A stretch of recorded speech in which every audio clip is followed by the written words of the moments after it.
Hi, I'm Aleda Stevens, and I'm going to be talking about how disaster affects tourism. Some of the things that we're going to be talking about today are the inhibitors of tourism, physical restraints disasters can cause that can impact tourism, psychological factors that lead people to decide whether or not they want to travel or not, what can promote people to actually travel sometimes during or after a disaster, as well as some examples of how tourism can be affected by disaster. I think one of the most obvious ones that's happened in the past few years has been COVID-19 and how it affected world travel.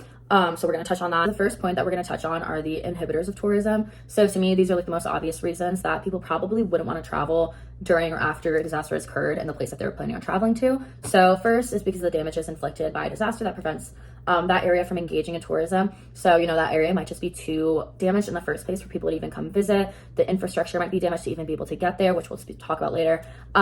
Next is a decline in tourism due to people's risk perceptions. So if a country just had an earthquake, there may be aftershocks, there may be mudslides, landslides, even tsunamis occurring after that earthquake. So people might be a little wary about traveling there after something like that has occurred. And lastly, I feel like this is probably the biggest reason of why people probably don't want to travel after a disaster has occurred is because they might feel uncomfortable or have ethical concerns about traveling to a disaster region after so much damage has been done. Some of the physical constraints that disasters can cause can be damages to critical infrastructures like airports, ports, land transport, electricity, telecommunication systems, and all of those things would really inhibit someone's ability to be able to travel into a country, out of the country, or be able to stay in that country, as well as damages to accommodations or key establishments might be closed that people want to go visit. Which is cause for the tourism. So it lessens people's desires to want to actually go travel to that country. Like in 2015, there's an earthquake in Kathmandu, Nepal, which caused a lot of the UNESCO heritage sites to be closed down, as well as a ton of the trekking trails to be deemed unsafe, which lessened people's want to go travel to that area after that disaster. Psychological factors can also play a role in this. Definitely impacted by media coverage that shows the damages or loss of life, as well as the economic and social disruptions that have occurred because of that disaster, which can persuade people to want to cancel their trips. Disasters can actually promote people to travel as well. So first, there's just a level of human fascination or curiosity that could draw people to go see the aftermaths of a natural disaster.